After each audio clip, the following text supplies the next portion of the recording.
Hi, a very good day for all the watchers at home.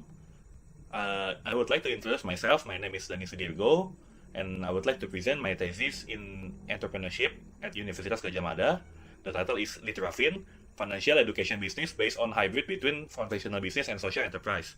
Firstly, I would like to express my gratitude towards my supervisor, Novi Iman Videokema, for his guidance on this thesis. So let's start on the first part of the thesis, which is the introduction on externalities. LiteraFin faced the political situation in Indonesia because Indonesia is a democratic country. However, the leader only win by low percentage on the previous election. Therefore, to maintain the regulation is a big problem. Then the economic condition is quite unequal. However, the inequality is not well portrayed due to the lack of transparency in the country. And then there is the religious concern because Indonesians are mostly predominated by Muslim, therefore curriculum need to consider the Sharia economy education. And then lastly is the regulatory issue, because Indonesia have its own financial service authority, OJK, Otoritas Jasa Keuangan.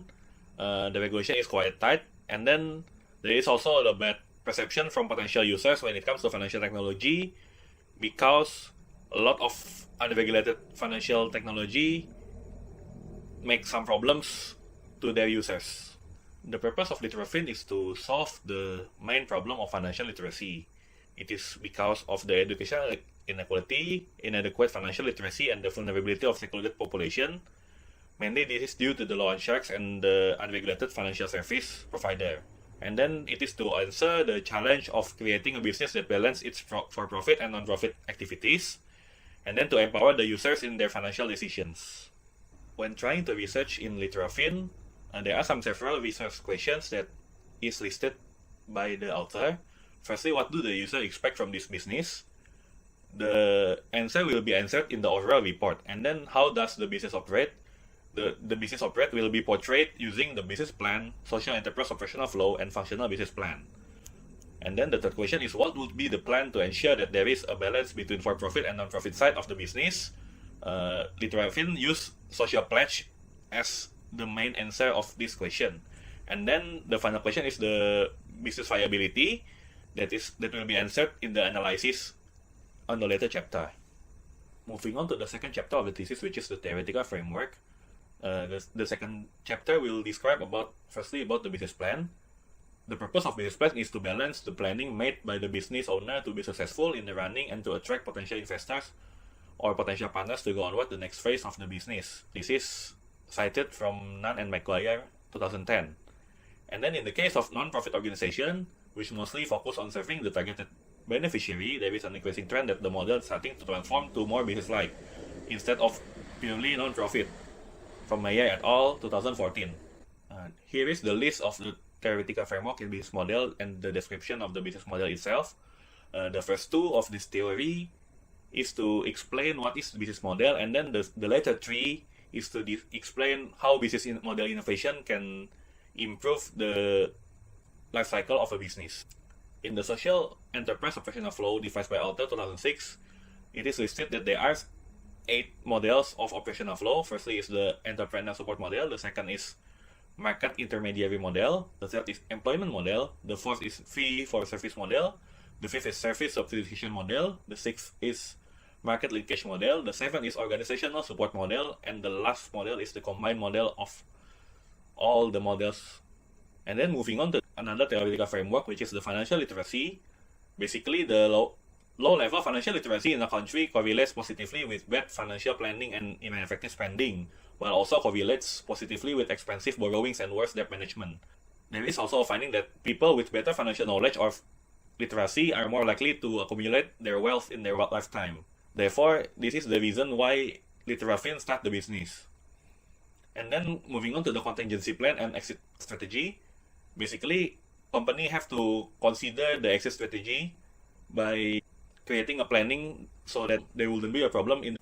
Moving on to the research methodology and the strategy of LiteraFin. LiteraFin using the insight from target customer gathered from primary data, which is the survey and the interview, and secondary data from the data statistics and some data available in the web. And then the business model formulation, and then the social enterprise operational flow formulation. The analysis that's going to be used is the customer insights from the interview and the potential customer survey, the financial analysis on the functional plan of finance with the estimates, and then the viability of the business on the likelihood of business surviving, using some of the analysis and to see whether LiteraFin can actually sustain the business or not. Data collection gonna use the online survey from Google Form. The 62 respondents, comprised of 39 men and 23 women, which is divided into undergraduates and fresh graduates, and then the management-related and non-management-related degree.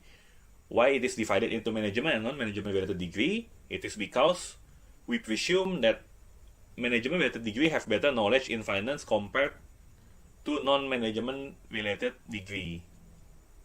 So moving on to the questions, the first three questions is to measure the financial literacy using three basic financial literacy questions from Lusardi and Michel. And then the fourth and the fifth is to give the insight of the market. Moving on to the first question of data collection from the online survey. Basically, this question is used to measure the knowledge of interest rate and the importance of annuity. It could be seen that on the first question, the management-related degree have 85 right answer compared to the 59% right answer on the non-management-related degree. And then moving on to the second question, the purpose of the second question is to measure the knowledge of interest rate compared to the rate of inflation to measure the purchasing power.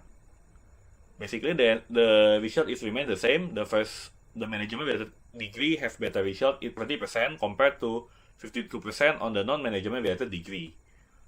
Moving on to the third question. The third question is to measure the knowledge of basic investment instrument and attributed to risk and return. It could be seen that most of the management-related degree also still answer it right with false. However, it could be seen that the non-management-related degree more likely to not know about the question, which is an opportunity for the business to enter. The fourth question of the online survey is to measure the willingness to improve financial knowledge.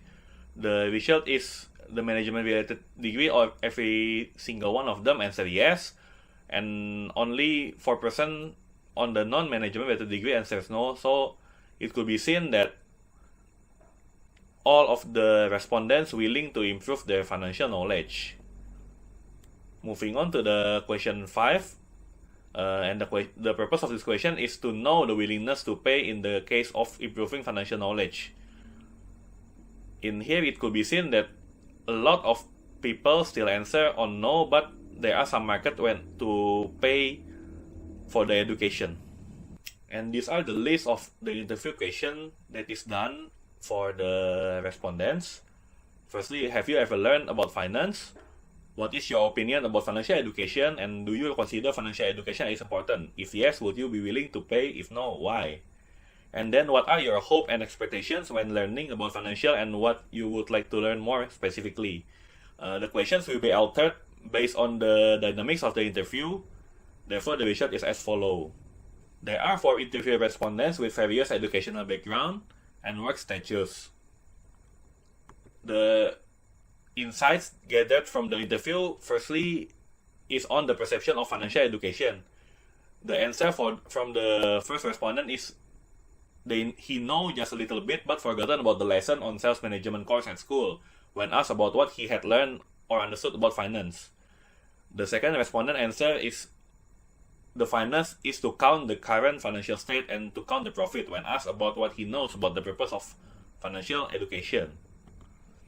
The third respondent, she answered that she only ever learned about how to save money when asked about the experience of learning finance in her life.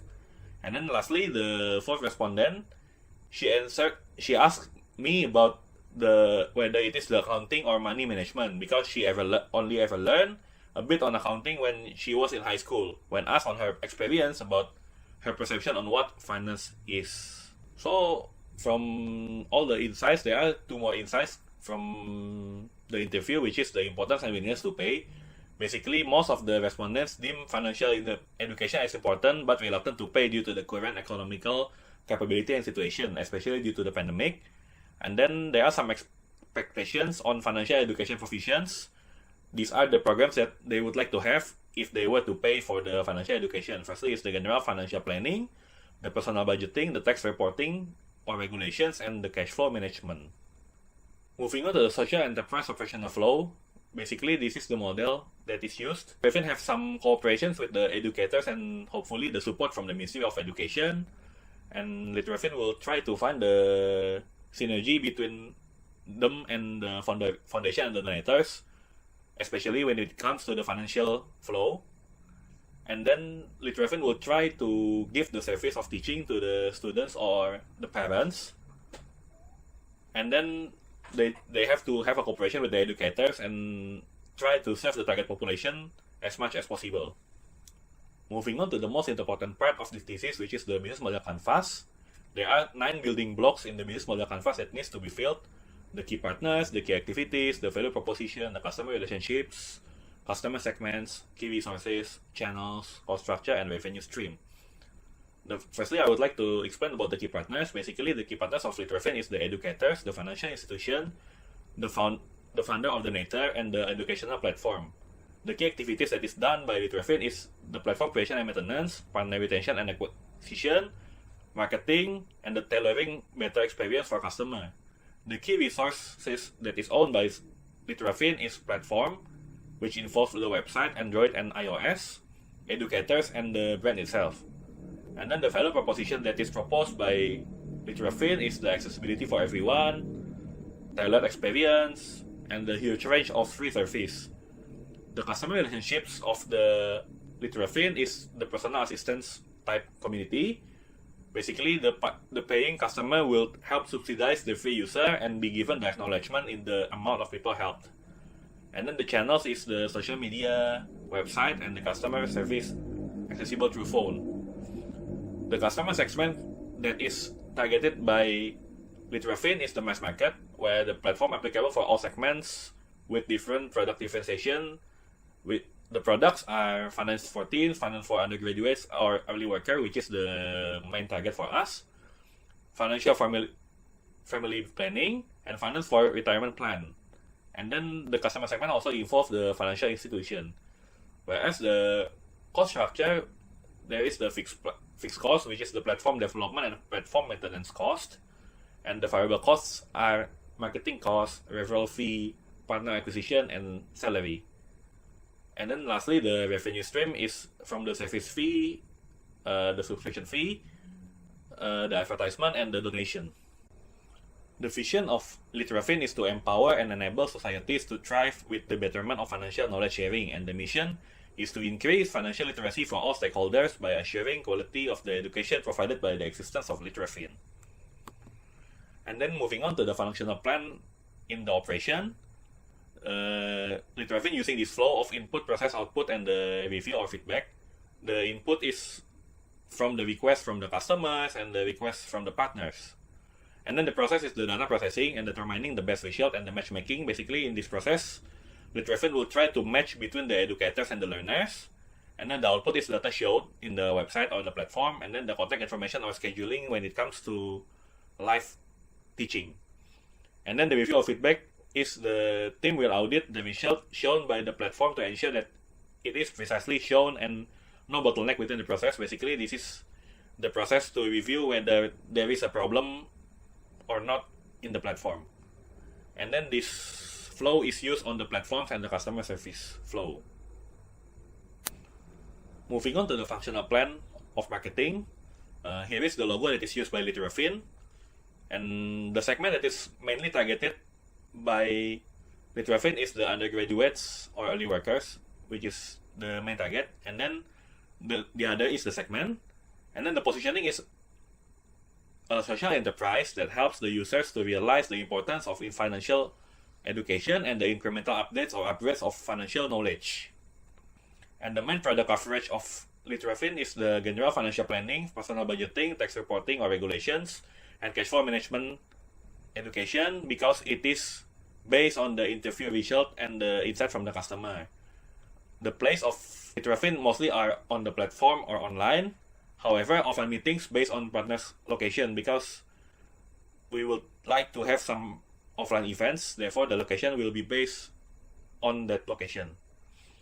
And then the pricing of LiteraFin will be the 75,000 per month of subscription for the premium for the educators and 25,000 per month for the learners. And then the promotion is used based on the advertisement on the referral. Free membership for referring new paying members. Basically, in here, hopefully the customer that is using the platform will recommend the service to other users so that we can grow the overall market. Moving on the functional plan on the human resource, basically LiteraFin need 8 people in the team on the first iteration. The 2 is the maintenance and development staff, 3 marketing and operation staff, and 2 people relation and customer service administration staff. The hierarchy is quite matrix because LiteraFin itself is a platform and there is no huge need of one people or one division specifically handling one specific job. Therefore, the job is matrix. Moving on to the functional plan of finance. This is the table of the users, and the one in the parentheses is the paying customers, when the outside is the total users. It is assumed that 10% of the users are paying for the service. When it comes to the investment of LiteraFin, overall the LiteraFin need total investment of 412 million rupiah. And also LiteraFin will try to make a pledge that it only have maximum 3% of net profit, and any excess of the profit will be used to serve target beneficiaries. This is the pledge and to balance between the for-profit and the non-profit entity of the business. This is the portrayal of the monthly revenue estimate. The total membership revenue is 31.8 million rupiah. And then the estimate advertisement revenue is 9.5 million. Estimate commission revenue is 53 million, which total into the estimate gross revenue of 94 million. However, there is 30% commission fee for mobile application because we mostly use the Android and iOS platform. Therefore, the estimated net revenue is 66,038,000 rupiah. The monthly cost estimate is 40,800,000 based on this list.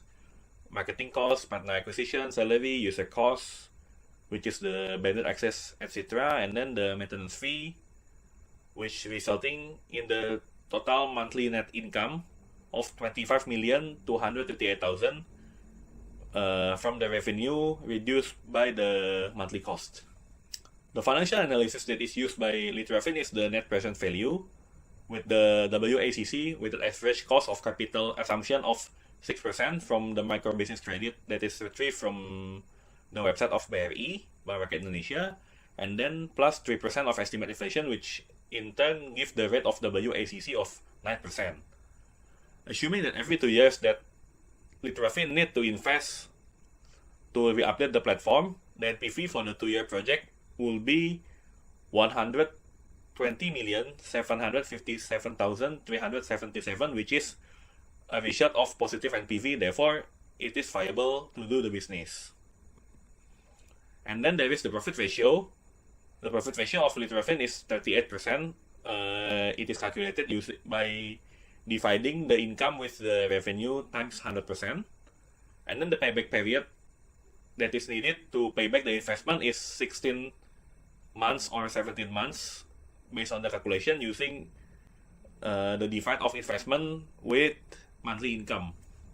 Finally, the financial analysis is the target number of users to achieve operational break-even. This is useful because we need to measure how many users that is using the platform in order to us to be operational break-even. The formula is as follow, and the result is 8,068 users for us to break even operationally. While ideally, LiteraFin have to consider the success of the business, it also need to consider the risk mitigation. Basically, there are 3 main problems that need to be addressed. Firstly is the platform down or slow access, which can be done using the manual troubleshooting. And then the customer satisfaction that will be reviewed by the team. And then the lack of educators will be addressed by trying to acquire more partnerships. And then LiteraFin will also need to think its exit strategy. Firstly is to getting acquired while retaining the non-profit side, because we start small. Therefore, we need the support of the bigger entity, which comes into the second exit strategy, which is the merge with bigger service provider. And the last one is the closure in case the business doesn't run well and it is hard to sell the business. The timeline of LiteraFin will be as follow. The first month and the second month, LiteraFin will try to do the platform development, and then the platform testing will be done at month 3, whereas the team members recruitment will be done in the second and the third month. The training and the onboarding of the member will be from the second month until the 6th month, and then the pre-launching marketing will be done in the month 2 until month 4, and then the operation will start in the month 4, and hopefully it will continue until the future. The performance evaluation is using the number of users. Basically, there are the target that is portrayed in the financial estimate.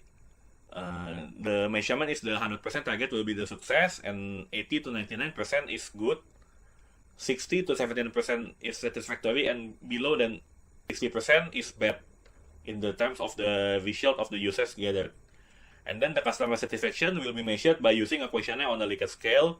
We try to get as much feedback as possible from the customers using the platform, and the review will be done personally.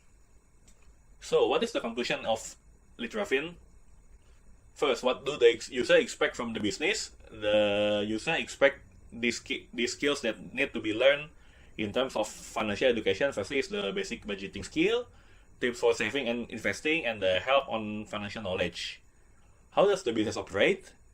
As a platform and content aggregator, the moderator between users and the charging subscription fee, basically it is to make sure that it is sustainable for LiteraFin to sustain the business.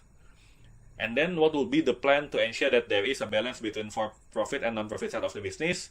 This is one is addressed by the pledge of LiteraFin, where only 3% of max profit gain, and then the excess will be allocated to serve the target beneficiary, which is the target population that is not the one in the segments mainly, and sometimes it also part of the segment.